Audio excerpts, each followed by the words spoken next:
किताबें करती हैं बातें।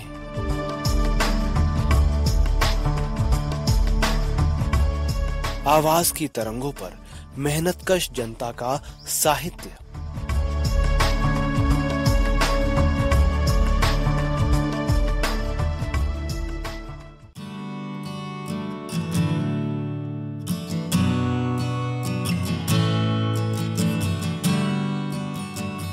श्रोताओं, सहकार रेडियो के कार्यक्रम किताबें करती हैं बातें के तहत राधा मोहन गोकुल जी के लेखों पर आधारित पुस्तक धर्म का ढकोसला की ऑडियो रिकॉर्डिंग की 10वीं और अंतिम कड़ी लेकर हाजिर हूँ मैं सुनीता। अध्याय का शीर्षक है अंधविश्वास। ये इस अध्याय का चौथा भाग है। ये लेख पत्र सरोज में 1930 में कलयुगी चारवाक नाम से प्रकाशित हुआ था।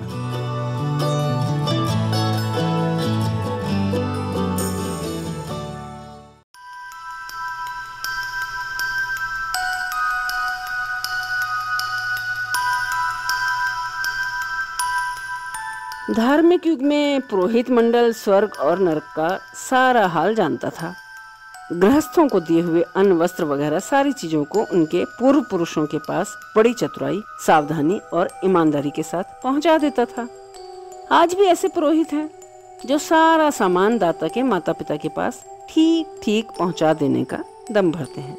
और उनसे भी अधिक बुद्धिशाली प्रतिभावान वो लोग हैं जो इस एजेंसी के द्वारा लगातार थोड़ा बहुत सामान रवाना किया करते हैं। परंतु अब दिल में एजेंट समझता है कि ये मेरी धोखेबाजी है जो बहुत दिन तक नहीं चल सकेगी, क्योंकि इनकी आमदनी पहले की अपेक्षा रुपए में आने भर भी नहीं रह गई। पार्सल भेजने वाले महाशय भी समझने लगे हैं कि हमारी पार्सलें बीच में ही मारी जाती हैं और लोग 16 आने हजम कर जाते हैं। हजारों वर्ष हो चुके, आज तक एक की भी रसीद नहीं मिली। विश्वास की भी कोई सीमा है, पर हो बेचारे लकीर के फकीर मूर्खा स्त्रियों के पिंजड़े की चिड़िया जानबूझकर नाक चिदाते हैं और कौड़ी पहनकर नाचते हैं। समय आ गया है कि भारत में इन नाचने वाले बंदरों और मदारियों की कथा केवल पुस्तकों में रह जाएगी। देखने को लोग तरसेंगे और कहेंगे, सुनी इंद्र की सभा हमने कहानी में है। पादरी साहब फरमाते हैं कि शैतान मनुष्यों को लालच में डालता है। उसने मसीह को भी लालच में डालना चाहा था, परंतु यही पादरी महाशय स्वयं लॉर्ड्स प्रेयर अर्थात प्रभु की प्रार्थना में कहते हैं, भगवान हमें लालच में न डालें। जब खुदा भी मनुष्य को लालच में डालता है और शैतान भी, तो खुदा और शैतान में क्या अंतर रहा? ये दो चीजें कैसी हुई? ये पहेली बूझनी कठिन है। जान पड़ता है कि समय समय पर लोगों के सिर में जो भी आए बाएं साएं समाया वही उन्होंने लिख मारा और उनके अनुयायियों ने सब कुछ आंख बंद करके मान लिया। किसी ने जांच पड़ताल का कष्ट उठाना उचित नहीं समझा। हमें तत्वार्थ सूत्र के कई अध्यायों में और अन्य ग्रंथों में भी अनेक गपोड़ मिलते हैं, जिन्हें जैन भ्राता बड़े मजे में हलवे की तरह हलक के नीचे उतार जाते हैं। हम इस निबंध को पुस्तक बनाना नहीं चाहते, नहीं तो सभी धर्मों की गपोड़ कथाओं का खासा दिग्दर्शन कराना कोई बड़ी बात नहीं थी। कहना यह है कि इस प्रकार की प्रमाणहीन बिना जांची पड़ताली बातों को सत्य मान लेना ही अंधविश्वास है। सच तो ये है कि ना कोई अच्छी बुरी अव्यक्त आत्माएं हैं, ना कोई संसार का सृष्टा और नियंता है, न कोई मनुष्य का अव्यक्त भ्रामक है, न कहीं इतिहास में ऐसी बातों का पता लगता है और न तर्क विज्ञान से उनकी पुष्टि होती है। ये निर्मूल गाथाएं हमारी समझ, हमारे ज्ञान, विचार और बुद्धि के बाहर की हैं और बुद्धिहीनों को ही सोहती हैं। सज्ञान मनुष्य को सामने आई हुई बातों पर सोचना और विचार करना चाहिए। हर बात की परीक्षा और पड़ताल करनी चाहिए। तर्क द्वारा उसके सत्यासत्य की छानबीन करनी चाहिए। जो बातों को सोचता विचारता नहीं, वो सज्ञान प्राणी कहलाने का अधिकारी नहीं है। विचार शक्ति के होते हुए उससे काम न लेने वाला आदमी आत्मवंचक है। जो स्वतंत्रता पूर्वक सोचने विचारने और तर्क करने से डरता है वो महाकायर है और अंधविश्वास का कृतदास है। हमारे सरल हृदय पाठक पाठिकाएं शायद कहें कि अंधविश्वास से क्या हानि है। हम कहानी किस्सों को सत्य मान लें तो इससे क्या बनता बिगड़ता है। वैद्य, हकीम और डॉक्टर की दवा करते रहें, साथ ही यदि गंदे तावीज़ों को भी गले में लटका लें, झाड़ा फूकी भी कराते रहें, तो कौन सी बड़ी हानि है। एक दिन मैं अपने एक संस्कृतज्ञ मित्र के साथ एक बारात में जा रहा था। मेरे मित्र ने कहा, यदि हम ईश्वर को जैसा संसार कहता है वैसा मान लें तो क्या हर्ज, जो ईश्वर नहीं हुआ तो कुछ नहीं बिगड़ा, और जो आगे चलकर ईश्वर निकल आया तो हम दंड से बच जाएंगे।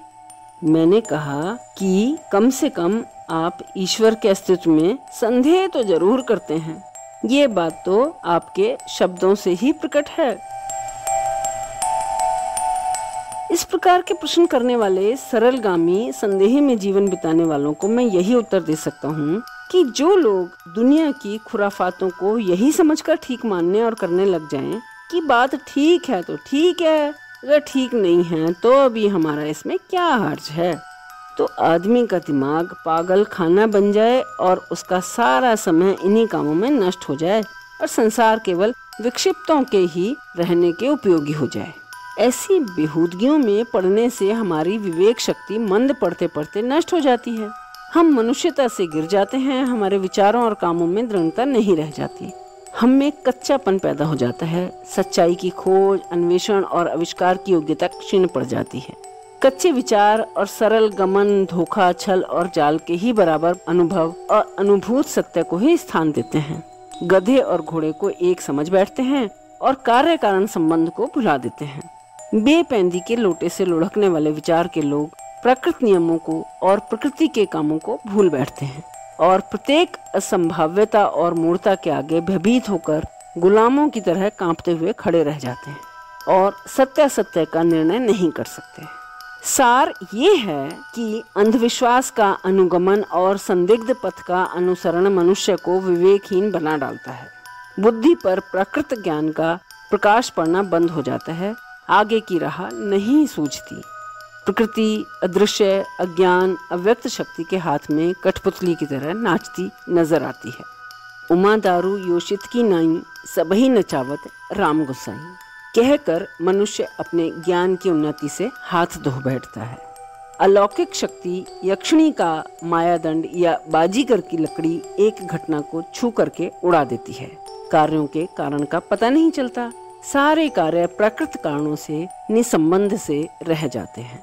मन की उमंग का साम्राज्य हो जाता है, विचार स्वतंत्र जाता रहता है, सत्य के विचार और विवेक पर पटाक्षेप हो जाता है।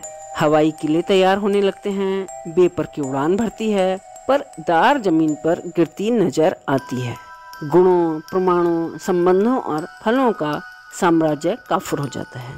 तर्कशीलता और बुद्धि विदाई लेकर चल देती हैं और अंधविश्वास का अखंड साम्राज्य हो जाता है। हृदय वज्र, समझ पत्थर, दिमाग पिलपिला होना, छाती का धड़कना अंधविश्वासों में अवश्यम भावी है। अंधविश्वास से संसार में समुन्नति की प्रगति रुक जाती है।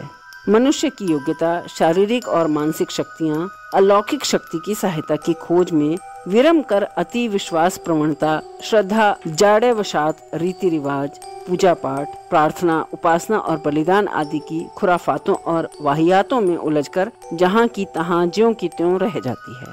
पुष्पित, पल्लवित, फलित और गुणित नहीं हो सकती। सच्चाई की खोज की इच्छा, मेधा की दौड़, आविष्कार और अन्वेषण की कामना और सद्भाव खरगोश के सर का सींग हो जाता है। नशे से बुद्धि का हरण होना बहुधा कहा सुना जाता है, किंतु अंधविश्वास बुद्धि के अपहरण में नशे का दादा गुरु है। अंधविश्वास स्वतंत्रता का शत्रु है। जो जाति इस महारोग से निरामय नहीं होती, वो स्वतंत्रता नहीं लाभ कर सकती। अंधविश्वास ही देवताओं, फरिश्तों, दैत्यों, शैतानों, भूत प्रेतों, जादूगरों, निशाचरों, शकुनज्ञों, ज्योतिषियों, नबियों और बलियों की प्रसविनी है। इसी ने पोपों, महंतों, पुजारियों, औलियों, योगिनियों और पुरोहितिनियों को जन्म दिया है। संत, महात्मा, धर्मोपदेशक, शिक्षक, भिकमंगे, फकीर, साधु सब इसी के बच्चे हैं। इसी दुष्ट अंधविश्वास ने मनुष्य को मनुष्य के पैरों पर गिराया, पत्थर, वृक्ष, पशु और पक्षियों के सामने हमें घुटने टेकना सिखाया। इसी की बदौलत सांपों की पूजा हुई, नर बलियां की गईं, बच्चों का वध किया गया, स्त्री बच्चों को दान किया गया, बेचा गया और त्यागा गया। शेख सद्दों की कढ़ाई, कुआं वाले की चौकी, पीपल वाले की ध्वजा, जखैया, दुल्हदेव और गूंगा पीर के गुलगुले प्रभृत मूर्ता के काम महामान्य महाराज अंधविश्वास के ही प्रताप के फल हैं। अंधविश्वास ने मनुष्यों को सताने के अनेक यंत्र निर्माण किए। इसकी दया से अगणित नर नारियों की खालें खींची गईं, लाखों जीते जी जलाए गए और करोड़ों जेलों में सड़ाकर मारे गए। ईसाई धर्म का इतिहास इस विषय पर अधिक प्रकाश डाल सकता है। मुसलमान भी ईसाइयों से बहुत पीछे नहीं हैं और न हिंदू ही इस महामहिम गुण से नितांत कोरे हैं। धर्मांधता के नशे में पागलपन को ईश्वर की दया और प्रेरणा, विक्षिप्तों की जर और बहक को परमात्मा का ज्ञान समझने में लोग आज भी नहीं हिचकिचाते। आप न माने तो सटोरियों और अनपढ़ दीनहीन किसानों और मजदूरों में बैठकर देख लें, कितने जुआरी, सट्टे खेले, ठेले वाले, बीमार और दुखी, हरामखोर गंजेड़ियों, भगेड़ियों और शराबियों को सिद्ध बाबा जी मान अपना सर्वस्व उनको समर्पण कर देते हैं। बहुधा भोली भाली स्त्रियां अपना सतीत्व भी खो बैठती हैं। अंधविश्वास हमारा खान पान छुड़ाता है, हमें अपने आप से घृणा करना सिखाता है। हम सब बाल बच्चों सहित भूखे मरते हैं और नंगे रहते हैं, परंतु हरामखोरों को इसी के आदेशानुसार खूब माल खिलाते और कपड़ा पहनाते हैं। ये अध्रुव को ध्रुव पर, अज्ञात को ज्ञात पर महत्व प्रदान करता है। अगर इसकी समालोचना की जाए, इसकी किसी बात पर शंका उठाई जाए, तो अंधविश्वास ईश्वर की अवज्ञा, धर्म ग्रंथों के आदर्शों की अवहेलना और देश के चलन के प्रति बगावत करने का अपराध लगाकर समालोचक की जीभ कटवा लेता है। शंका करने वाले का बहिष्कार होता है। परलोक का भय देने वाला, बुद्धि विज्ञान और मानवीय समुन्नति का शत्रु और घृणा, झगड़ा, फसाद, विग्रह, स्वार्थांधता, छोटाई, बड़ाई, दीनता, हीनता फैलाने वाला विष अंधविश्वास है। जिस दिन लोग आंख खोलकर बात का विश्वास करना सीख लेंगे, उस दिन छल, कपट, ढोंग, दगाबाजी, हरामखोरी, दुष्टता, पराधीनता, अत्याचार और अनाचार आदि सारी बुराइयों का अंत हो जाएगा। अब खुद हम अपना स्वामी घड़कर तैयार करना और कृतज्ञता पूर्वक उसकी गुलामी की जंजीर अपने पैरों में डालना पसंद नहीं करते। हम अपने को किसी का दास बनाना नहीं चाहते, ना बनाएंगे। न हमें नेता की जरूरत है और न अनुयायी की। हम तो यही चाहते हैं कि मनुष्य अपने प्रति सच्चा हो, अपने आदर्श पर अटल हो, दंड आदि की धमकियों से निडर होकर रिश्वतों के वादों में न फंसे। हम धरती हों या आकाश, कहीं भी किसी भी एक अत्याचारी और स्वेच्छाचारी की सृष्टि नहीं देख सकते। केवल विज्ञान ही हमें अमूल्य रत्न दे सकता है। विज्ञान ही एक महग्र पदार्थ है। इसने मनुष्य जाति को गुलामी से छुटकारा दिलाने का बीड़ा उठाया है। ये नंगों को वस्त्र और भूखों को आहार प्रदान करता है। इसी की अपूर्व दया से हमें रहने को घर, बहुत काल तक जीने का साधन, ज्ञान वृद्धि के निमित्त पुस्तकें और चित्र मिले हैं। इसी के द्वारा हमें रेल, तार, फोनोग्राम, टेलीफोन और बिजली जैसे आश्चर्यजनक पदार्थ हस्तगत हुए हैं। इसी से हमें कल्पनातीत अनंत सामग्री भोगने को मिलेगी। विज्ञान ही हमारा सहारा, संरक्षक और मोक्षदाता है। इसी के प्रताप से ईमानदारी और सच्चाई, छल एवं धोखे पर विजय पा सकती है। इससे हमारे मानसिक और शारीरिक रोग हटे हैं और हटेंगे। ये हमें लाभदायक धर्म सिखलाएगा, संदेहों को विदूरित करेगा, संसार को अंधविश्वास के गड्ढे से निकालेगा। इसकी सेना में विचारशील, सत्यवादी, तत्वदर्शी, दार्शनिक, वैज्ञानिक, सूर और सावंत को स्थान मिलेगा और पुरोहित, पंडे, पुजारी, जादूगर वगैरह विज्ञान भानु के प्रकाश से भागकर उल्लूकों की भांति सदा सर्वदा के लिए अज्ञात लोक में जा छिपेंगे। इसके साम्राज्य में छल और कट्टरता को स्थान नहीं मिल सकता। आओ प्रिय बांधव, हम महाराजाधिराज विज्ञान की उपासना करें, जिससे दीनता, हीनता, क्षीणता का अंत हो, हमारे पापों और अपराधों का नाश हो, हम बड़े, श्रेष्ठ और अच्छे बने। विज्ञान का ही हाथ संसार को स्वतंत्रता दिलाएगा। हमें पूर्ण आशा है कि इस विज्ञान के युग में सारे संसार के साथ भारत का भी सब प्रकार कल्याण होगा और बहुत जल्द होगा। उन्नति का एकमात्र मार्ग ज्ञान, विवेक और विचार स्वातंत्र्य है। प्रकृति का पाठ और उसके रहस्यों की खोज है। इसी को प्रत्यक्षवाद कहते हैं। पाठक कहेंगे, कल्याण किसे कहते हैं? उन्नति क्या पदार्थ है, क्योंकि उन्नति के स्वरूप में बड़ा मतभेद है। इसकी परिभाषा अत्यंत विवादग्रस्त है। आज जिसे एक समुन्नति और कल्याण के मार्ग के नाम से पुकारता है, दूसरा कल उसी को घोर पतन और बर्बरता बतलाता है। धर्म के ही संबंध हम देखते हैं कि लोग बिना समझे बूझे अपनी प्रार्थना संस्कृत और अरबी में करते हैं। यदि मातृभाषा में प्रार्थना करें तो बहुत कम प्रतिष्ठित समझी जाती है, शायद अल्लाह मियाँ की समझ में भी ना आ सके। लेकिन बहुत से समझदारों का मत है कि सब प्रार्थना उपासना अपनी मातृभाषा में ही होनी चाहिए, क्योंकि ईश्वर समझे या न समझे, कम से कम जो कुछ हम अपनी जबान से कहते हैं उसे खुद हम तो समझ लें। किसी समय इंग्लैंड में ऐसा कानून था कि जो कोई बाइबल अपनी मातृभाषा में पढ़ेगा उसके घर-बार और सारी संपत्ति, यहाँ तक कि उसका शरीर और प्राण तक राज्य आत्मसात कर सकेगा। भारत के ब्राह्मणों ने एक समय यह कानून प्रचलित किया था कि जो कोई शूद्र वेद मंत्र सुन लेगा उसके कानों में सीसा गर्म करके डाल दिया जाएगा। ऐसी दशा में कौन निर्णय करे कि कल्याण किधर है, किस काम में है। इस महत विरोध में उन्नति की परिभाषा करना कठिन क्या असंभव हो जाता है। किसी को पराधीनता पर ही अटल विश्वास है, वो उसी में मस्त रहकर सांसारिक उन्नति की जड़ देखता है, क्योंकि जो बात चीज या पुस्तक पुरानी है वह आंख मूंद कर मान लेनी चाहिए। पुरातन का सम्मान इसलिए होना चाहिए कि वह पुरातन है। पुरातन के सामने विवेक, बुद्धि और भावों की अवहेलना करके भी सिर झुका देना पांडित्य है।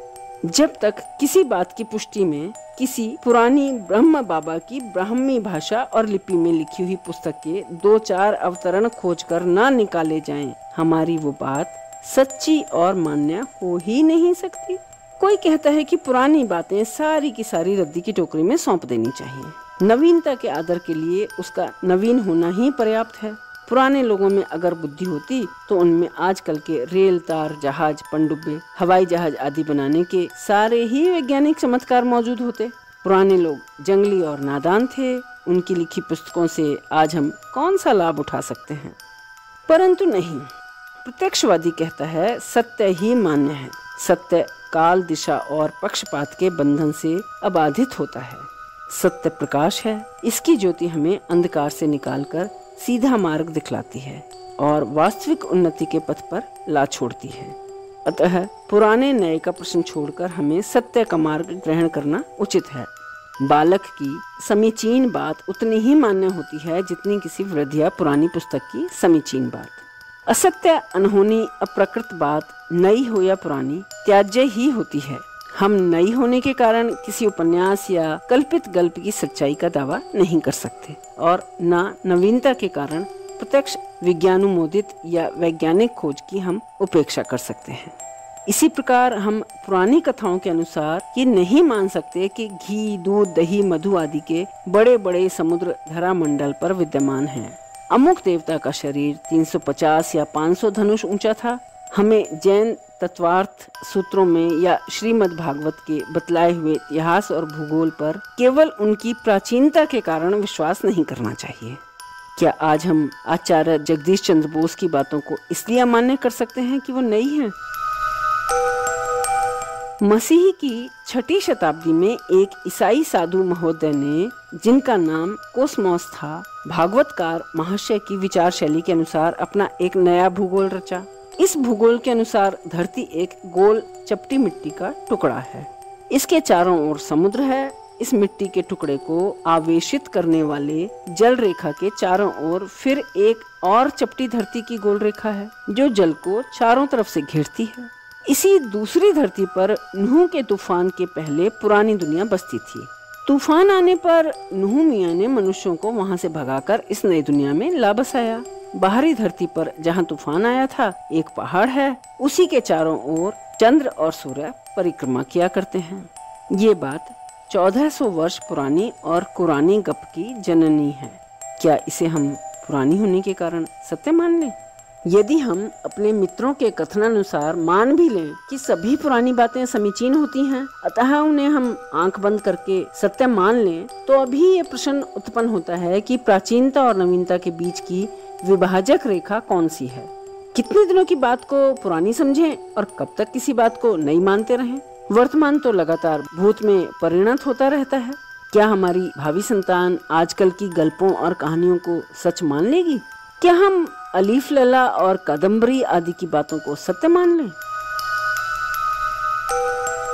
आदम से खुदा ने सुरयानी भाषा में बातचीत की, मूसा से इब्रानी में, मोहम्मद से अरबी में, प्रहलाद से संस्कृत में, नामदेव से हिंदी या डिंगल में। तो ये तो लोगों ने समझ ही रखा है। लेकिन हजरत एंडी कंप ने अपनी पुस्तक में, जो 1569 में प्रकाशित हुई थी, कहा है कि खुदा ने आदम के साथ स्वीडिश भाषा में बातचीत की, क्योंकि स्वर्ग की भाषा स्वीडिश है।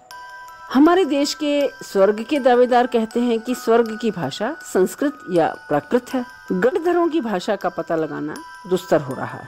हमारे जैन तीर्थकारों की भाषा केवल गणधर ही समझ सकते थे।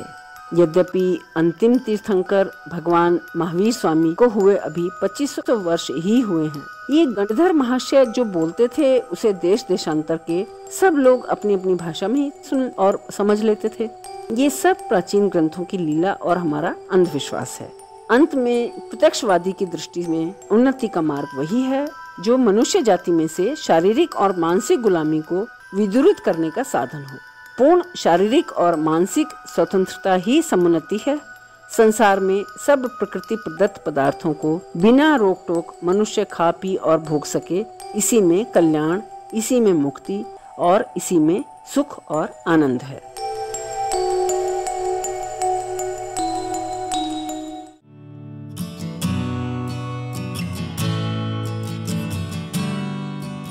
तो श्रोताओं, सहकार रेडियो के कार्यक्रम किताबें करती हैं बातें में अभी आप सुन रहे थे राधा मोहन गोकुल जी के लेखों पर आधारित पुस्तक धर्म का ढकोसला की ऑडियो रिकॉर्डिंग की 10वीं और अंतिम कड़ी।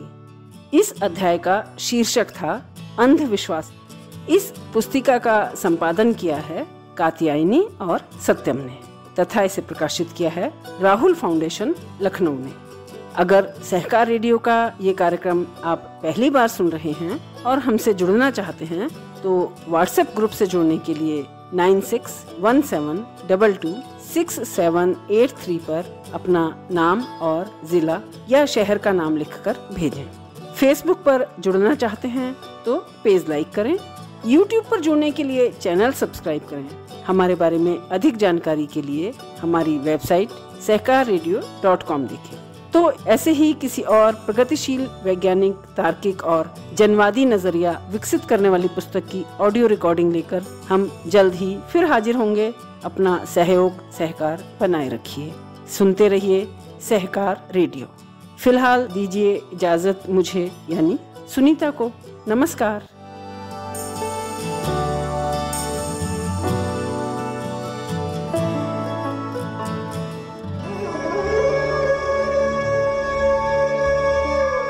किताबें करती हैं बातें।